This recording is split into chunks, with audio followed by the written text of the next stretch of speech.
Summer holidays வந்தாச்சு, நம்ம GT Holidays வந்தாச்சு. GT Holidays, South India's #1 travel brand.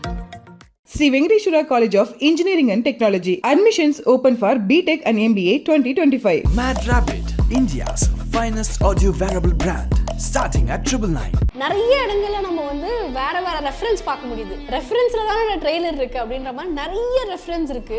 ஏன்னா வேற வழியில பண்ணது அஜித்தோட ஃபேன் அப்படிங்கிறதுனால அப்படி ஒரு படம் பண்ணியிருக்கிறதா ட்ரெய்லர் பார்க்கும்போது புரியுது. அர்ஜுன் தாஸ் வில்லன். ஆக்சுவலி அர்ஜுன் தாஸ் வந்து ஒரு பக்கா வில்லன் மெட்டீரியல். அதில் மாற்றுக்கருத்தே கிடையாது. நான் ஆல்ரெடி பேசியிருக்கிறேன். அதை தாண்டி ஒரு பக்கா வில்லனுக்கான எல்லா மேனரிசம், வாய்ஸ், பாடி லாங்குவேஜ் எல்லாமே இருக்கக்கூடிய ஒரு ஆள். அதனால அர்ஜுன் தாஸ் சின்ன பையன், அஜித்துக்கு அவர் வில்லன் அப்படின்லாம் நீங்க வந்து குறைச்சி மதிப்பிட வேணாம். This is game so sweet. நீங்க எனக்கு கோட்லயே மோகன் சார் ட்ரீட் பண்ண விதம் பிடிக்கல. எஸ்பெஷலி கிளைமேக்ஸ்ல அவரை வந்து தலையில அடிக்கிற மாதிரி பண்ணதை நான் விரும்பல. ஆக்சுவலி இப்போ கோட்டா இருக்கட்டும், அந்த அப்பா பையன் காப்பாற்ற போறாரு, அப்பா பையன் அந்த விஷயம் ஏன் இவ்வளோ எம்பசைஸ் பண்றாங்க? ஏதாவது அது ரொம்ப நாள் அம்மா பையன் சென்டிமெண்ட் வச்சு நொறுக்கிட்டீங்களே. ரொம்ப ரேரா தான் அதை பண்ண முடியும். இப்போ ரெட்ரோ ஒன்று பண்றாங்கன்னா அது வேற, அந்த ஜானரே வேறனால அப்படிதான் பண்ண முடியும். தவிர இவங்களுக்கு லவ் பேஸா வைக்க முடியாது. அப்போ ஆப்வியஸ்லி நீங்க ஃபேமிலி தான் வைக்க முடியும். அம்மா பையனா அதை அரைச்சு தேய்ச்சி முடிச்சுட்டாங்க நம்ம ஊர்ல. அதுக்கு மேல அதுல பண்றது கொண்டு இல்லைன்னு சொல்லும்போது அப்பா பையன் சென்டிமெண்ட் வந்து அப்போ ஒர்க் அவுட்டும் ஆகுது. ஒரு நடிகரோட ஃபேன்ஸை மட்டுமே வச்சு படம் ஹிட் பண்ண முடியாது, சூப்பர் ஹிட் பண்ண முடியாது. ஓப்பனிங் கிரியேட் பண்ணலாம். ஒரு படம் சக்சஸ்ஃபுல்லான படமா அமைகிறதுக்கு அந்த படம் அவங்க ஃபேன்ஸை தாண்டி மற்ற ஃபேன்ஸுக்கு பிடிக்கணும். படம் எனக்கு பிடிக்குதாங்கிறதா. இப்போ எனக்கு ஒரு படம் பிடிக்கவே இல்லை, அந்த படத்தை நீங்க 600 கோடி போட்டு 700 கோடி போட்டா மட்டும், கலெக்ஷன் வந்துட்டா மட்டும் என்ன யூஸ் எனக்கு? நான் தியேட்டருக்குள்ள வந்துட்டு கடுப்பாய் தானே வெளியே வந்தேன்.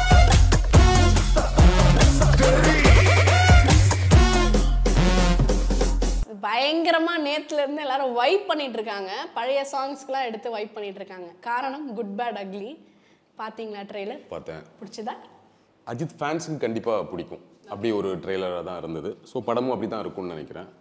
கலர்ஃபுல்லாக இருந்துச்சு. நிறைய லொக்கேஷன்ஸ், ஒரு மாதிரி டிஃப்ரெண்டான லொக்கேஷன், காஸ்டியூம்ஸில் வந்து அஜித் வராரு. அவரோட படத்தோட எல்லா பஞ்ச் டைலாக்கையும் யூஸ் பண்ணியிருக்கிறாங்க, நிறைய reference.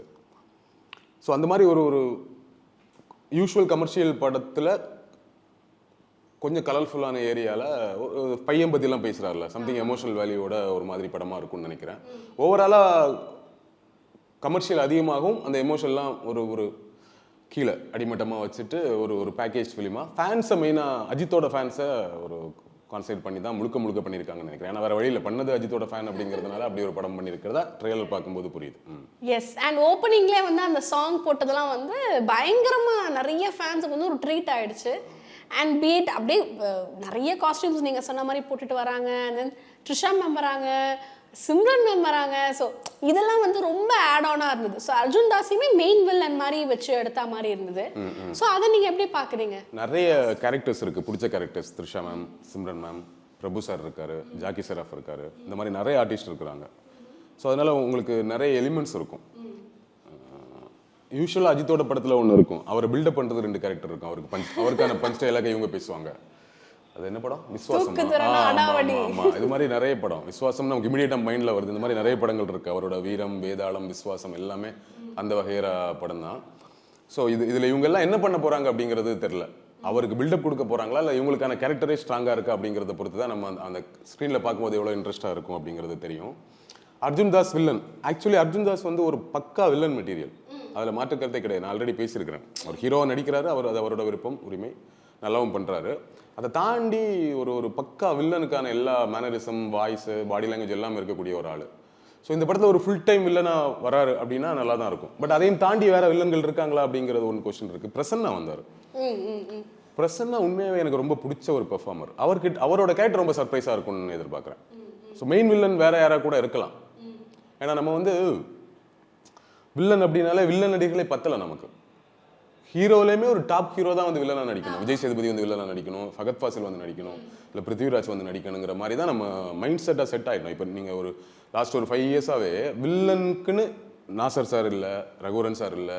That means Raghuvaran sir மறைஞ்சிட்டாரு, நாசர் சார் கேரக்டர் ரோல் பண்ணுறாரு, பிரகாஷ்ராஜ் சார் நடிக்கிறத குறைச்சிட்டாரு, கேரக்டர் ரோல் தான் பண்ணுறாங்க. அந்த 100% வில்லன் ரோல் பண்ணுறதுக்கான ஆர்டிஸ்ட் வில்லன் நடிகளே இல்லை. அதனால நமக்கு வந்து ஹீரோஸ் எல்லாம் வில்லன் ஆக்கணும். முன்னாடி நார்த்ல இருந்தெல்லாம் வில்லனை கொண்டு வருவோம். இப்போ ஹீரோஸ் அதுக்கப்புறம் வில்லன் ஆக்கணும். இப்போ அர்ஜுன் தாஸ் அங்கே வில்லனா வராரு அப்படின்னா ஒரு ஃபுல் டைம் வில்லனா இருந்தா அவர் எக்ஸ்ட்ரானரியா பண்ணிட்டு வரணும்னு இருக்கு. பட் இங்க அஜித்தோட இமேஜ்னு ஒன்று இருக்குல்ல, இந்த படத்துல கொஞ்சம் ஒர்க் அவுட் ஆகாம இருந்தது வலிமையில. அவர் தெலுங்கா கன்னடத்தில் ஒரு பெரிய ஆர்டிஸ்ட் தான் சொன்னாங்க. ஆனால் இவர் கிரேட்டாக பண்ணியிருக்காரு. இவர் ஒரு நல்ல ஒரு பயங்கர வைபா ஒன்று பண்ணியிருக்காரு அர்ஜுன் தாஸ். நல்லா இருக்கும்னு தான் நினைக்கிறேன். நான் எதுக்கு இதை சொன்னேன்னா, மேபி அஜித் சாருக்கு அர்ஜுன் தாஸ் வில்லனா அப்படிங்கிற மாதிரி நீங்கள் எதுவும் குறைச்சி எடை போட்டுற வேணாம். அவர் ஒரு வில்லனுக்கான மெட்டீரியல் நான் அதான் சொன்னேன். ஸோ அவர் சிறப்பாக பண்ணிடுவார். பட் அந்த கேரக்டருக்கான அந்த கேரக்டரைசேஷன் இருக்குல்ல, ஆள் உருவம் வயசு எல்லாம் செகண்டரி, அந்த கேரக்டரை உருவாக்குறது இருக்குல்ல, அதுதான் அந்த வில்லனிசத்தை உங்களுக்கு பயங்கரமாக கொண்டு வரும். அந்த டெப்த் நம்மளுக்கு. நீங்கள் நான் மகனல்ல படம் இருக்குல்ல, நம்ம கார்த்தி சாரோட சுசீந்திரனோட நான் மகனல்ல, 4 சின்ன பசங்க தான் வில்லன் இல்லையா? கார்த்தி ஹீரோ இருக்காரு, என்னென்ன சம்பவங்கள்லாம் பண்ணுவாங்க. பொலிட்டிக்கல் இதில் ஏகப்பட்ட ராங் இருக்குது, அதை விட்டுருவோம். பட் அந்த கேரக்டரைசேஷனை சொல்கிறேன், அது நமக்கு நான்லாம் அந்த படம் பார்க்கும்போது கிளைமேக்ஸில் அவனுக்கு கார்த்தியே போட்டுருவானுங்க போலன்னு பயந்துட்டேன் நான். சம்தி வித்தியாசமாக முடிச்சிருவாங்க. அவ்வளோ தூரம் அந்த அந்த பசங்களுக்கான இமேஜை கிரியேட் பண்ணிட்டு வந்தாங்க. அந்த மாதிரி இமேஜ் எப்படி கிரியேட் பண்ணுறோங்கிறது தான் விஷயம். அந்த இமேஜை கிரியேட் பண்ணாமல் வெறுமனே ஆர்டிஸ்ட்டை கொண்டு நீங்கள் என்னதான் டைலாக் கொடுத்தாலும் எடுப்படாது. ஸோ அதெல்லாம் படத்தில் பார்க்கும்போது தான் தெரியும். அதனால அர்ஜுன் தாஸ் சின்ன பையன், அஜித்துக்கு அவர் வில்லன் அப்படின்லாம் நீங்கள் வந்து குறைச்சி மதிப்பிட வேணாம். அந்த கேரக்டரை பயங்கரமாக கிரியேட் பண்ணிட்டாங்கன்னா அவர் ஒரு சம்பவம் பண்ணிடுவார்னு நான் நினைக்கிறேன். உண்மை. அண்ட் இப்போ பிரபு, நீங்கள் சொல்கிற மாதிரி பிரபு சாருமே வர்றப்போ அவரை கொஞ்சம் ஹைப் பண்ணுற மாதிரியான டயலாக்லாம் இருக்குல்ல, அந்த மாதிரி நிறைய பேர் எனக்கு தெரிஞ்சு இதுக்கு ரொம்ப ஒரு ஃபேன் பாய் பண்ணுற ஒரு விஷயன்றதுனால நிறைய இடங்களில் நம்ம வந்து வேற வேற ரெஃபரன்ஸ் பார்க்க முடியுது. ரெஃபரன்ஸில் தானே ட்ரெய்லர் இருக்குது அப்படின்ற மாதிரி நிறைய ரெஃபரன்ஸ் இருக்குது, பேக் டு பேக் வந்துட்டே இருக்குது. இந்த படத்துக்கானது என்ன அப்படின்னு பார்த்தா நம்மளுக்கு ட்ரெய்லர் ரிவீல் பண்ணல, மேபி அஃப்கோர்ஸ் வச்சுருப்பாங்க. பட் இது வந்து இட்ஸ் ஃபுல் அண்ட் ஃபுல் இந்தாங்க வச்சுக்கோங்க, it's hard core, it's for fans அப்படின்னு கொடுத்தா மாதிரி இருக்குது. ஸோ காஸ்டிங் இந்த படத்தில் எப்படி இருக்கும்னு நினைக்கிறீங்க? அதனால இல்லை, எல்லாமே பெரிய காஸ்டிங்ஸ் தான். ஆரம்பத்தில் சொன்ன மாதிரி அதை எப்படி யூஸ் பண்ணுறாங்கிற பொறுத்து தான். நான் ஒரு பெரிய படம் அஜித்தை வச்சு ஒரு பெரிய படம் பண்ணுறோம், இந்த ஆர்டிஸ்ட்லாம் யூஸ் பண்ணுறோம், அஜித்தோட ஹீரோயின்ஸான சிம்ரனை கொண்டு வரோம், வாலி ஹீரோயின் இல்லை, அவங்கள வந்து அப்படி ஒரு டைலாக் ரொம்ப நாள் ஆச்சு மிஸ் யூன்னு சொல்கிறது, டைலாக்கை வைக்கிறது, ட்ரெய்லரில் வைக்கிறது, படத்தில் எப்படி வைக்கிறாங்கன்னு தெரில. த்ரிஷாவை கொண்டு வரோம், பிரபு சாரை பில்லாவில் பேசின டைலாக்குக்காக பிரபு சாரை கொண்டு வரோம். நீங்கள் அதுக்காகவே படத்துலையும் கொண்டு வந்துருந்தீங்கன்னா கஷ்டம். ட்ரெய்லருக்கு ஃபைன், ட்ரெய்லரில் எப்படி வேணா வச்சுக்கலாம், படத்தில் அந்த கேரக்டர் எப்படி இருக்குன்னு ஒன்று இருக்குல்ல. இப்போ ஆக்சுவலி ஒரு கல்ச்சரும் ஒன்று இருக்குது. 80s 90sல சூப்பர் டூப்பர் ஹீரோவா இருந்தவங்க எல்லாம் இப்போ கெஸ்ட் ரோல் பண்றாங்க, கேரக்டர் ரோல் பண்றாங்கல்ல, லைக் மோகன் சார் பண்றாங்கல்ல, அவங்கள வச்சு ஹீரோக்கு பில்டப் டைலாக் பேச வைக்கிறதெல்லாம் நல்ல இது கிடையாது. ஆக்சுவலி நான் அதை விரும்ப மாட்டேன். நீங்க எனக்கு கோட்லேயே மோகன் சார் ட்ரீட் பண்ண விதம் பிடிக்கல. எஸ்பெஷலி கிளைமேக்ஸ்ல அவரை வந்து தலையில அடிக்கிற மாதிரி பண்ணதை நான் விரும்பல. ஆக்சுவலி இப்போ ரீசெண்டா நீக்னு ஒரு படம் பார்த்தோம்ல, அந்த குட்டி பையன் போயிட்டு சரத்குமார் முன்னாடி உட்காந்து டைலாக் பேசிட்டு இருப்பான் தெரியுமா? நான் நினைச்சேன் சரத்குமார் மைண்ட்ல இப்போ என்ன ஓடிட்டு இருக்கோம் அப்படின்னு இல்லை. ஸோ அதெல்லாம் ரொம்ப முக்கியமாக நான் பார்ப்பேன். நம்ம ஒரு சினிமா ரசிகராக அதை பார்ப்பேன். பட் அவங்க ஆர்டிஸ்ட் வந்து எப்படி ஃபீல் பண்ணுறாங்க அப்படின்னு தெரியல. சரி, ஒரு பெரிய படத்தை நம்ம இருக்கோம் அப்படின்னு ஃபீல் பண்ணி சரி பரவாயில்ல ஒரு பில்டப் டைலாக் தானே பேசிட்டு போகலாம், அப்படி தப்பு இல்லைன்னு அவங்க நினச்சா நம்ம ஒன்றும் பண்ண முடியாது. பட் அஸ் சினிமா ஃபேனாக நமக்கு அதெல்லாம் என்னது அப்படிங்கிற மாதிரி இருக்கும். பார்க்கலாம் பிரபு சார் அப்படியே யூஸ் பண்ணுறாங்களா இல்லை சம்திங். அப்படி சும்மா எல்லா ரோலுக்கு போய் நடிக்க மாட்டார் அவர். சிம்ரன் மேம் அதுதான், சும்மா ஒரு ரோல் அவங்க ரொம்ப சூசி தான். த்ரிஷாவுமே சூசி தான். ஏன்னா இப்போ இனிமேல் அவங்க படம் நடிச்சு நிறைய படம் நடிச்சு தான் ஒன்றும் பண்ண வேண்டியதில்லை. அந்த ரோலில் சம்திங் இருந்தால் தான் போய் நடிப்பாங்க. அது சின்ன ரோலாக இருக்கலாம், பெருசாக இருக்கலாம், ஆனால் அந்த இம்பாக்ட் ஒன்று இருக்கணுங்கிற மாதிரி தான் சிம்ரன் மேம்லாம் நடிப்பாங்க. இன்ட்ரெஸ்டிங்கான ரோலாக இருக்குன்னு தான் எதிர்பார்க்குறேன். ஒவ்வொரு கேரக்டருக்கும் முக்கியத்துவம் கொடுத்துருப்பாங்க தான் எதிர்பார்க்குறேன். நம்ம ட்ரெய்லர் வச்சு கதையை நம்மளால் பெருசாக கண்டுபிடிக்க முடியல. ஒரே ஒரு விஷயம், பையனுக்கு ஏதோ ப்ராப்ளம் வருது, ஸோ அப்போ ஒரு அப்பாவை வந்து சில சம்பவங்கள் பண்ணுறாருங்கிற விஷயம் மட்டும்தான் நமக்கு புரியுது. இந்த படத்தில் அர்ஜுன் தாஸ் காட்டுறதெல்லாம் ஒரு சீக்வன்ஸா இல்லை ஒட்டுமொத்த படத்துக்கான விஷயமானு தெரியல. ஏன்னா அதையும் தாண்டி ஜாக்கி சராஃப் இருக்காரு, பிரசன்னா இருக்கிறாருன்னு சொல்லும்போது அதை நம்ம புரிஞ்சுக்கணும் இல்லையா? ஸோ அதனால படம் பார்த்தா தான் நமக்கு முழுமையாக புரிஞ்சுக்க முடியும்னு நினைக்கிறேன். கரெக்ட். அண்ட் இந்த அப்பா பையன் சென்டிமெண்ட்டுமே வந்து இப்போ ரீசெண்டாக நிறைய படங்களை நம்ம பேக் டு பேக் பார்க்குற மாதிரி இருக்கு. லைக் ஜெயிலராக இருக்கட்டும், இப்போ கோட்டா இருக்கட்டும், அந்த அப்பா பையன் காப்பாற்ற போறாரு, அப்பா பையன் அந்த ஒரு விஷயம் ஏன் இவ்வளோ எம்பசைஸ் பண்ணுறாங்க? ஏதாவது ரொம்ப நாள் அம்மா பையன் சென்டிமெண்ட் வச்சு நொறுக்கிட்டீங்களே, அப்போ ஒரு அப்பா பையன் போட்டுமே என்ன உங்களுக்கு பிரச்சனை? ரொம்ப ரீசெண்ட்ல எல்லா பெரிய பிக் ஸ்டார்ஸ் ஃபிலிம் எல்லாத்துலயும் இது இருக்கு. இல்லை என்னன்னா எவ்வளோ பெரிய ஆக்ஷன் படமாக இருந்தாலும் அதில் பேஸாக ஒரு எமோஷன் இருக்கணும். கமர்ஷியல் படமாக இருந்தாலும் பெரிய அப்படின்னு ஒன்று நினைக்கிறாங்க. ஓகேவா? அப்போ அதில் எமோஷனை நீங்கள் என்ன வைக்க முடியும்? பெரிய ஹீரோஸ் இப்போ வரும்போது இவங்களுக்கு இப்போ அஜித் சாரோ விஜய் சாரோ கமல் சாரோ விஜய் சாரோ அவங்களுக்கு லவ் எமோஷனாக வைக்க முடியாது. கரெக்டா? ஓகே. ஸோ ஃபேமிலி தான் வைக்க முடியும். அஜித் விஜயுமே அதை தாண்டிட்டாங்க. லவ்ல இருக்க பிரச்சனை, அதுக்காக சண்டை போட முடியாது அவங்க. பெரிய ஹீரோஸ் நீங்கள் எல்லாத்தையும் எடுத்துக்கோங்களேன், அஜித் விஜய் ரஜினி கமல் சார் இல்லை சூர்யா விக்ரம், ரொம்ப ரேராக தான் அதை பண்ண முடியும். இப்போ ரெட்ரோ ஒன்று பண்ணுறாங்கன்னா அது வேற, அந்த ஜானரே வேறனால அப்படி தான் பண்ண முடியும். தவிர இவங்களுக்கு லவ்வை பேஸாக வைக்க முடியாது. அப்போ ஆப்வியஸ்லி நீங்க ஃபேமிலி தான் வைக்க முடியும். அம்மா பையனா அதை அரைச்சு தேய்ச்சி முடிச்சுட்டாங்க நம்ம ஊர்ல. அதுக்கு மேல அதுல பண்றதுக்கு ஒண்ணு இல்லைன்னு சொல்லும்போது அப்பா பையன் சென்டிமெண்ட் வந்து அப்பப்போ ஒர்க் அவுட்டும் ஆகுது. நிறைய படம் நீங்க சொல்லலாம். நீங்க பவர் பாண்டியிலேருந்து எடுத்துக்கோங்களேன். அது ஒரு ஃபீல் குட் படமா இருந்தா கூட அந்த எமோஷன் எவ்வளவு ஒர்க் அவுட் ஆச்சுன்னு ஒன்று இருக்குல்ல. ஸோ அது ஒரு மாதிரி ஒர்க் அவுட் ஆகும். ஒன்று. இன்னொன்று அப்பா பையன் அப்படிங்கிற ரிலேஷன்ஷிப் இருக்குல்ல, அது நம்ம ஊர்ல சரியான ரிலேஷன்ஷிப் கிடையாது.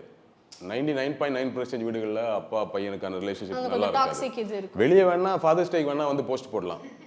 மற்றபடி வீட்டுக்குள்ள பார்த்தீங்கன்னா அது ஒரு பிரச்சனைக்குரிய ரிலேஷன்ஷிப்பாக தான் இங்கே இருந்துகிட்டே வருது காலங்காலமா. அம்மா பையனுக்கான ரிலேஷன்ஷிப்பும் அப்பாவுக்கும் பொண்ணுக்குமான ரிலேஷன்ஷிப் அளவுக்கு இதில் ஒரு மகத்துவமான ரிலேஷன்ஷிப் இல்லை. அப்போ அதை ஒரு நல்ல ரிலேஷன்ஷிப்பாக அப்பா பையனுக்காக வந்து சண்டை போடுறாரு, இல்லை பையன் அப்பாவை காப்பாற்றுறதுக்கு ஒன்று பண்ணுறாங்கிறது ஸ்க்ரீனில் காட்டும்போது இப்போ எங்களை மாதிரி ஆட்கள் ரசிப்போம். ரியல் லைஃப்ல தான் அப்படி இல்லை. நான் வீட்டுக்குள்ள போனா ரகுவரன் மாதிரி உட்காந்துருப்பேன் எங்க அப்பாக்கள்லாம். இல்ல நிஜமாவே நான் எல்லாம் எங்க வீட்டுக்கு போனா எங்க அப்பா ரகுவரன் மாதிரி இருப்பாரு. இந்த பக்கம் எப்பவுமே அப்படித்தான், குழந்தையில இருந்து அப்படிதான் இருக்கும்போது சரி ரூட்டை மாத்த அப்படி ஓரமா போய் அப்படி உள்ள போயிடும்னு ஒண்ணு இருக்குல்ல. அப்படித்தான் 80s கிட்ஸ் 90s கிட்ஸோட அப்பாக்கள்லாம் இருந்தாங்க. அன்னைக்கு தேவைக்கு அது நியாயமும் கூட. இவனுங்க எப்படியாச்சும் படிச்சு இவங்களை அடிச்சு கொஞ்சம் டாக்ஸிக்கா இருந்தாங்கிறத தாண்டி அடிச்சு உதச்சு இவங்களை படிச்சு முன்னேற்றிடணும். இவன் படிச்சுட்டான்னா நல்லா இருந்துருவான், நம்மள மாதிரி கஷ்டப்பட மாட்டாங்கிற ஒரு இதுல இருந்தாங்க. அதுல கொஞ்சம் டாக்ஸிக்கா இருந்தாங்க, அது அவங்களுக்கு தெரியாது. அனிமல் மாதிரி கொஞ்சம் டாக்ஸிக்கா இருந்துட்டாங்க. ஸோ அதுதான் பிரச்சனையை தாண்டி. ஸோ அப்படி இருந்ததுனால பசங்களுக்கு அப்பாவுக்கு நல்ல ரிலேஷன்ஷிப் கிடையாது. ஆனா நீங்க இப்போ யோசிச்சு பாருங்க, நம்ம அப்பாக்கள்லாம் எப்படி இருந்துட்டாங்க. நம்ம வாரணமாயிரம் அப்பா மாதிரி இருக்குன்னு நினைச்சிட்டு இருக்க 80s கிட்ஸ் 90s கிட்டோட பசங்க என்ன பண்ணிட்டு இருக்காங்க? அநியாயமா வளர்ந்து வருதுல அந்த குழந்தைங்கள்லாம். அப்ப இதை கம்பேர் பண்ணும்போது அதுவே பெட்டர்னு எனக்கு தோணும். பட் எனிவேஸ் நான் சொல்ல வந்தது, பேசும்போது நடுவில் சோஷியல் விஷயங்களை சொல்லிடணும். அதுக்குதான் சொல்ல வந்தது, அந்த ரிலேஷன்ஷிப் ஸ்கிரீன்ல ஒரு நல்ல ரிலேஷன்ஷிப்பை பார்க்கறதுக்கு இப்படிதானே இருக்கணும் அப்படின்னு வந்து நமக்கு பிடிக்கும். அதனால கூட இருக்கலாம். இன்னொரு வேற ஆப்ஷன் இல்லைல்ல உங்களுக்கு, நான் சொன்ன மாதிரி. கரெக்ட். குட் பதில் ஆக்சுவலி. அண்ட் இதுலயுமே இவங்க வந்து எப்பயுமே இந்த மாதிரி மாத்தி இந்த டீசர்லயே வந்து இட்லி இதை உடச்சது தட்டி விட்டது அதெல்லாம் காமிச்சாங்க. ஆனா இதுல டைரக்ட் அட்டாக்கா என்ன பண்ணிட்டாங்க, ஏகே வர்றார் வழிவிடு அப்படின்னு சொன்னதெல்லாம் வந்து அப்படியே தளபதி ஃபேன்ஸ்க்கு கொஞ்சம் அப்படியே ஒரு ரைவல்ரி மாதிரி இருக்கிற மாதிரி இருந்ததுல. அந்த அப்படி புரிஞ்சுக்க வேணாம். அவங்க எப்படி புரிஞ்சுட்டு செஞ்சாங்க நமக்கு தெரியாது. பட் விஜய் ஃபேன்ஸும் அப்படி புரிஞ்சுக்க வேண்டியது இல்லை. ஏன்னா அவர் ரிட்டையர்ட் ஆக போறாரு விஜய் சினிமால இருந்து இல்லையா. ஸோ இருக்கிற வரைக்கும் அவர் வந்து இவங்க ரெண்டு பேருக்குமான போட்டியில விஜய் கரியரை முடிக்கும் போது கமர்ஷியலே அவருக்கு மேலே தான் இருக்கிறார். விஜய் கொடுத்த கலெக்ஷன் அஜித்னு கொடுக்கல, நெருங்க கூட இல்லை இல்லையா. ஸோ அதை முடிச்சு ரிட்டையர்ட் ஆகிற டைம்ல நீங்க வந்துட்டு அவரை வழிவிடு அப்படின்னு சொன்னீங்கன்னா ஆல்ரெடி வழிவிட்டு போயாச்சு. அது அப்படி இருக்கிற பட்சத்தில் அதை நீங்க விஜயோட கனெக்ட் பண்றீங்க அப்படின்னா அந்த ஃபேன்ஸுக்கு சொல்றேன், அவர் ஆல்ரெடி வழிவிட்டார், இனிமேல் நீங்க பாத்துக்கோங்கன்ட்டு இல்லையா. துப்பாக்கி கூட வேற யாருக்கோ கொடுத்துட்டு போயாச்சு. ஸோ இருக்கிற வரைக்கும் அவர் நம்பர் ஒன்னா தான் இருந்துட்டு போயிருக்காரு. That means Ajith Vijay compare பண்ணும்போது அந்த இமேஜாவும் அந்த கமர்ஷியல் கலெக்ஷனாகவும் சொல்றேன் இல்லையா. ஸோ அதனால அப்படி நம்ம பேச வேண்டியது இல்லைன்னு நினைக்கிறேன். முன்னாடி ஒரு காலகட்டத்தில் மாத்தி பண்ணிட்டு இருந்தாங்க, அந்த பீரியடுக்கு ஓகே. இந்த டைம்ல தேவையில்லைன்னு நான் நினைக்கிறேன். சிம்பு தனுஷ் பீரியட்லாம் வந்து பயங்கரமா படத்திலே ரெஃபரன்ஸ் ரெண்டு பேரும் மாத்தி வைப்பாங்க. விஜய் அஜித்துக்கு நிறைய இருந்திருக்கு மாத்தி வந்து அஜித்லாம் உனக்கு என்ன பாட்டுலாம் பாடி இருக்கிறாரு. யூ கேம் ஓவர்லாம் காமிப்பாரு, இப்படி எல்லாம் அந்த பாட்டில் பண்ணாரு. அஜித் உன் தலை, விஜய் வந்து தலை வால் யாரை கூட்டு வந்தாலும் ஒன்றும் பண்ண முடியாதுன்னு பேசுவார். இந்த மாதிரி ரெண்டு பேரும் மாற்றி பண்ணாங்க. ஆக்சுவலி நிஜமாவே கமல் சார் ரஜினி சார் கிட்ட இருந்த அந்த ஒரு நட்பு இருக்குல்ல, ஆபிஷா அவங்களுக்கும் போட்டி இருந்தது. ரஜினி பாட்டெல்லாம் பாடியிருக்காரு, நான் தான் டாப்பு மீதியெல்லாம் டூப்லாம் போட்டிருக்காரு. அதெல்லாம் இருந்தா கூட அதையும் தாண்டி அவங்களுக்கு பேஸ் ஒரு பயங்கரமான நட்பு இருந்ததுல, அது இவங்க கிட்ட இருந்துச்சான்னா நமக்கு தெரியல. எம்ஜிஆர் ரஜினிக்கு எம்ஜிஆர் சார் சிவாஜி சார் இது மாதிரி மாற்றி நான் நிறைய சண்டை போட்டு இருந்தாங்க சினிமாவில். மாற்றி யாராடா மனிதன் இங்கே கூட்டிவா அவனை இங்கே அவர் பாட்டு போட்டா, இந்த பக்கம் தைரியமாக சொல்லி மனிதன் தானன்னு அடுத்த படத்தில் பாட்டு வைப்பாங்க. இதெல்லாம் அவங்க பண்ணிட்டு இருந்தாங்க. கிட்டத்தட்ட அந்த மாதிரி தான் இவங்களுமே இருந்தது. ஆமா, ஆனா நீங்க சொன்ன மாதிரி கமல் சார் ரஜினி பார்க்கும்போது அந்த ஸ்டேஜ்ல எனக்கு தெரிஞ்சு கமல் சார் ரஜினி சார், அந்த பக்கம் மம்முட்டி சார் மோகன்லால் சார், இவங்க தான் அந்த பாண்டிங் பயங்கரமா இருந்தது. சேர்ந்து ஒரே பீரியட்ல வளர்ந்து வரும்போது அது நடக்கும்னு நினைக்கிறேன். That's fine. இது நம்ம அப்படி விஜய் கூட கனெக்ட் பண்ண வேணாம். ஏகே வராரு வழிவிடு, ஓகேங்க வழிவிட்டோம், படம் நல்லா இருந்தா ஓட போகுது, அவ்வளவுதான். அப்படிதான் நான் அதை புரிஞ்சுப்பேன். கரெக்ட். அண்ட் இப்போ நிறைய படங்கள்ல வந்து இந்த சாங்கை ரீமேக் பண்றது இட்ஸ் வெரி நார்மல். கடந்த ஒரு 2-3 வருஷமாவே அந்த மாதிரி அந்த பாட்டை மறுபடியும் போடுறது நார்மல் ஆயிடுச்சு. இப்போ வந்து அதுல இருக்கிற மியூசிக் டைரக்டர்ஸ் இருக்காங்கல்ல, அவங்களுக்கு இது எந்த மாதிரியான ஒரு டிஸ்அட்வான்டேஜா இருக்கும்? பீட் இப்போ ஏஐ வந்ததுனால சில டிஸ்அட்வான்டேஜ் சொல்றாங்கல்ல, அந்த மாதிரி இந்த மாதிரி ரீமேக்ஸ் பண்றதுனால இந்த படத்தோட மியூசிக் டைரக்டர்ஸ் அது அவங்களோட டிசிஷன் தான். அதை கொடுக்கலாம் அப்படின்னா அவங்க கொடுத்துக்கலாம், அவங்க தான் அதை முடிவு பண்ணணும். டிஸ்அட்வான்டேஜ் ஒன்றும் இல்லை.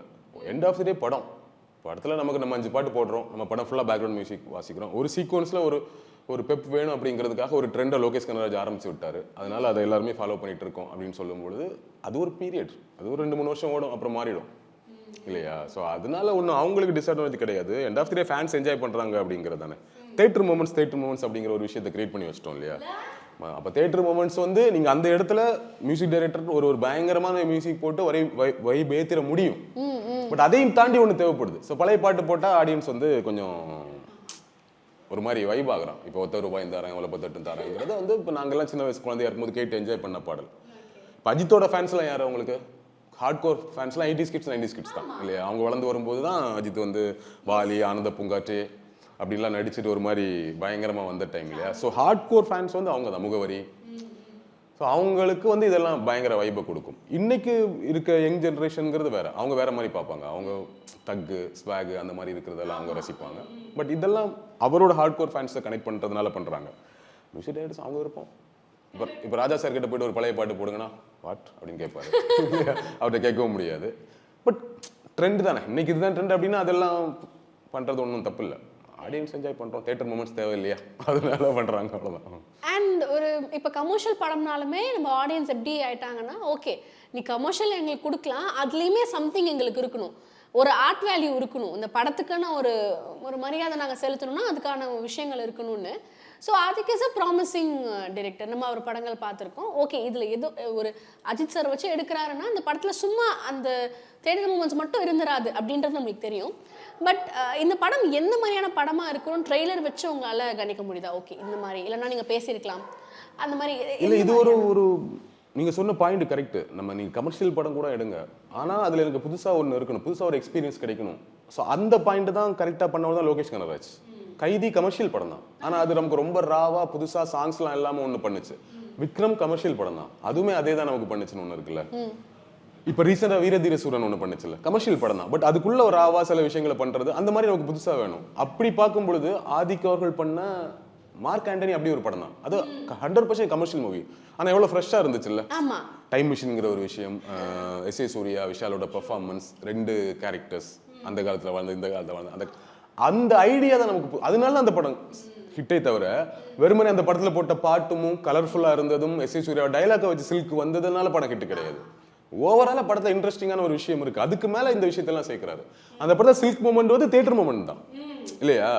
அங்கே அடியே மன நில்லுனா நிற்காத ஒரு பாட்டை போட்டு எஸ்.ஏ. சூர்யா பெர்ஃபார்ம் பண்ணும்போது அது எலிவேட் ஆகும். ஆமாம், ஸோ அப்படித்தான் இப்படி இந்த படம் இருக்குன்னு நினைக்கிறேன். அதை ரிவீல் பண்ணாமல் இருக்காரு. நம்ம மார்க் ஆண்டனி பார்க்குற வரைக்கும் அது நமக்கு பெருசாக ரிவீல் ஆகாம தான் இருந்தது. சம்திங் டைம் ஏதோ ஒன்று பண்ணிட்டு இருந்தாங்க, அந்த டைம் மிஷினை வச்சுட்டு பேசுகிற ஒன்றை வச்சு தான் நம்ம கொஞ்சம் கனெக்ட் பண்ணோம்.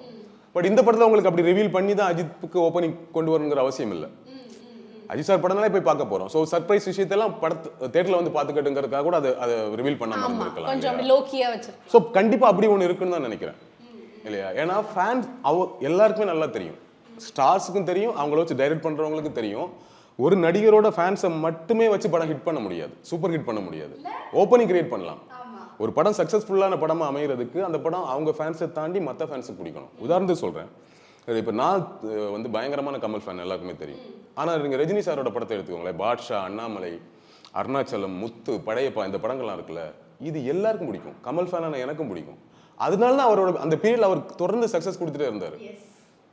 ரஜினி ஃபேன் இப்போ அதே நேரம் ரஜினி ஃபேன்ஸ் மட்டுமே படம் பிடிச்சாலே படம் ஓடுனா, அவங்க ஃபேன்ஸ் இருந்தாலே போது படம் ஓடுனா, பாபா ஓடி இருக்கணுமே, ஏன் ஓடல இல்லையா? இப்போ கமல் படத்தை எடுத்துக்கோங்க, இப்போ விக்ரம் இவ்வளோ தூரம் ஓடுது, ஆனால் அவரோட ஃபேன்ஸே போதும் படம் ஓடுனா, அவரோட இந்தியன் 2 ஓடி இருக்கணுமே, ஏன் ஓடலன்னு ஒன்று இருக்குல்ல. ஸோ ஃபேன்ஸை நம்பி படம் இல்லை, அதுதான் விஜய்க்கும் அஜித்துக்கும் பொருந்தும். ஸோ இது அவங்களுக்கும் தெரியும், ஸ்டாருக்கும் தெரியும், டைரக்டர்ஸுக்கும் தெரியும். ஸோ ஃபேன்ஸை நம்ம ஃபேன்ஸுக்கு பிடிச்ச மாதிரியான விஷயங்கள் வைக்கிறதுக்கு தான் இந்த பஞ்ச் டயலாக் வைக்கிறது, ஓப்பனிங் சீன் வைக்கிறது, பெரிய மாஸ் சாங் வைக்கிறது, மாஸ் ஃபைட் வைக்கிறதுலாம் இருக்குல்ல, இதெல்லாம் அவங்க ஃபேன்ஸுக்காக. ஓகே, நம்ம ஃபேன் இப்போ விஜய்னா ஒரு நல்ல ஒரு டான்ஸ் ஒன்று இருக்கணும், நம்பர் 1 இருக்கணும், ஒன்று இருக்குல்ல, அது அவங்க ஃபேன்ஸுக்காக. பட் அதையும் தாண்டி படம் சொல்ல போகிற விஷயம் எல்லாருக்கும் பிடிக்கணுங்கிற தெளிவாக தான் இருப்பாங்க. ஆல்ரெடி மார்க் ஆண்டனி கொடுத்த கான்ஃபிடன்ட் இருக்குல்ல ஆதிக் அவர்களுக்கு, அது கண்டிப்பாக இதில் ஒரு பெரிய விஷயத்தை பண்ண வைக்கணும்னு தான் நான் நினைக்கிறேன். கண்டிப்பாக. ஸோ அஸ் எ கிரியேட்டராக நான் வந்து எனக்கு ரீசெண்ட் டைம்ஸில் கமர்ஷியலாக ரொம்ப என்ஜாய் பண்ணி சிரித்து நான் முழுமையான திருப்தியோட மலர்ந்த முகத்தோட வந்த படம் மார்க் ஆண்டனி. பயங்கர வைபாக வந்தேன் நான். இப்போ விக்ரமுக்கு வேற ஒரு மூடில் வருவோம், வாவ் அப்படின்னு ஒன்று வருவோம்ல, ஒவ்வொரு படத்தை ஒவ்வொரு மூடில் வருவோம். பட் இது வந்து 100% நம்ம என்ஜாய் பண்ணிட்டு வந்து ஒரு படமாக நான் பார்க்குறேன். ஸோ அப்போ இந்த படத்தை அந்த செலிப்ரேஷன் இருக்கும், அவ்வளோ ஒரு செலிப்ரேஷனுக்கு கீழே ஒரு பயங்கரமான கதையும் இருக்குன்னு தான் நான் நம்புறேன். கண்டிப்பா. அண்ட் பாக்ஸ் ஆஃபீஸ் எந்த அளவுக்கு அதை பார்க்கணும்னு நினைக்கிறீங்க? இல்லை, அது நம்ம கணக்கு போட வேணாம்னு நினைக்கிறேன். அது நமக்கு தேவையில்லாத விஷயம். நமக்கு எதுக்கு அது? பாக்ஸ் ஆஃபீஸ் எவ்வளோ வந்தால் நமக்கு என்ன? அவங்க சொல்கிறதானே கணக்கு இல்லையா? ஒன்று. இன்னொன்று வந்து எனக்கு அதில் பெரிய உடன்பாடும் இல்லை. நமக்கு அதில் உடன்பாடும் இல்லை. படம் எனக்கு பிடிக்குதாங்கிறது தான். இப்போ எனக்கு ஒரு படம் பிடிக்கவே இல்லை, அந்த படத்தை நீங்கள் 600 கோடி போட்டு 700 கோடி போட்டால் மட்டும், கலெக்ஷன் வந்துட்டா மட்டும் என்ன யூஸ் எனக்கு? நான் தேட்டருக்குள்ளே வந்துட்டு கடுப்பாய் தானே வெளியே வந்தேன். இப்போ ப்ரொடியூசர் சம்பாதிச்சிட்டாங்க, நமக்கு என்ன பலன் இல்லையா? இன்னொன்று உள்ளே போகிறோம், எனக்கு படம் ரொம்ப பிடிச்சிருந்தது, அந்த படம் பெருசாக போகலன்னா கூட எனக்கு அதை பற்றி கவலை கிடையாது. எப்படி பார்த்தா அது வியாபாரிகளோட கணக்கு.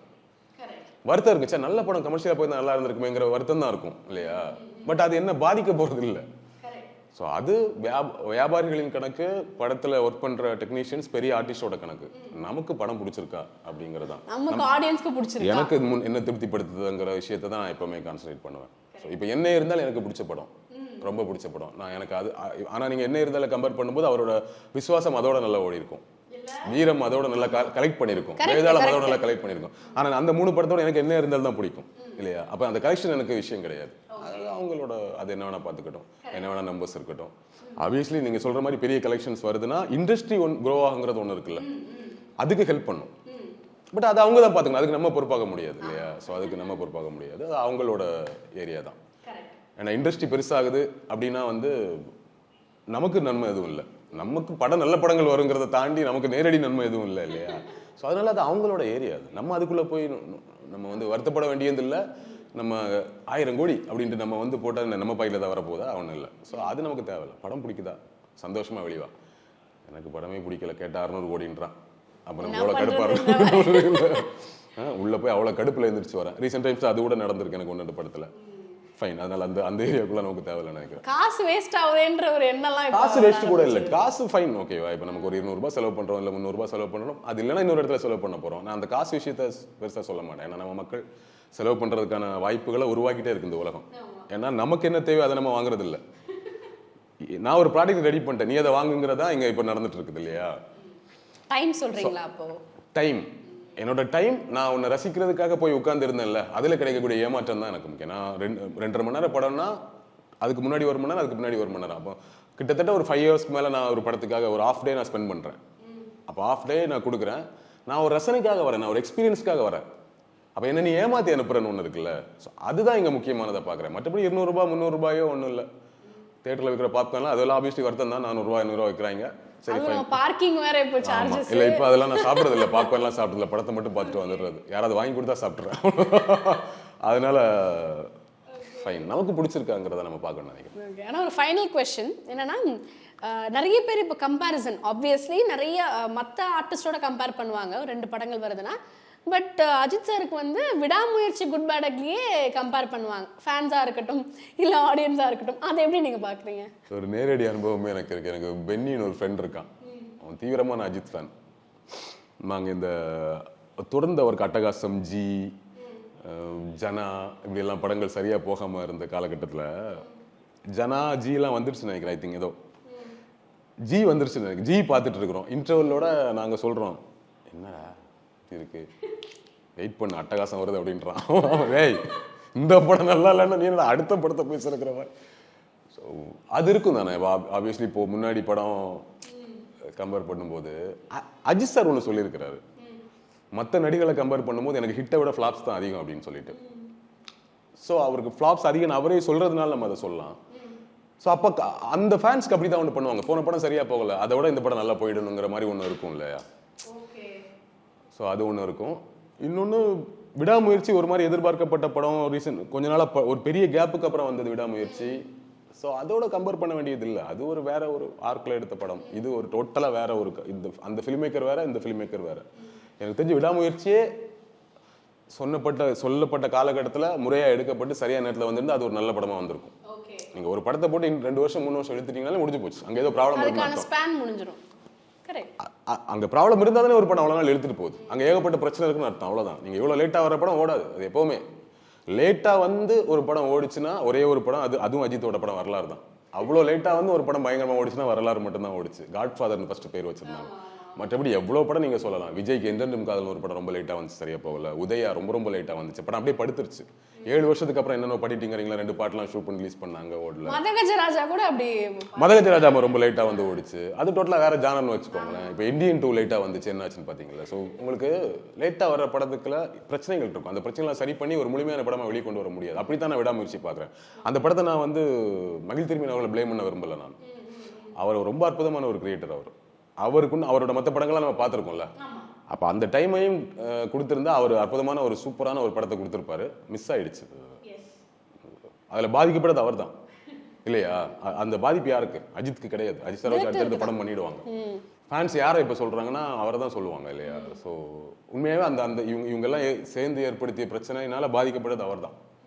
இங்கே அந்த பாதிப்பு இல்லை. முன்னாடியே சொன்ன டேட்டில் அஜித் அவர்களை அழகாக படம் நடிச்சு கொடுத்துட்டாரு. பைக்லாம் ஓட்ட போகல, நடுவில் அழகாக முடிச்சிட்டாரு.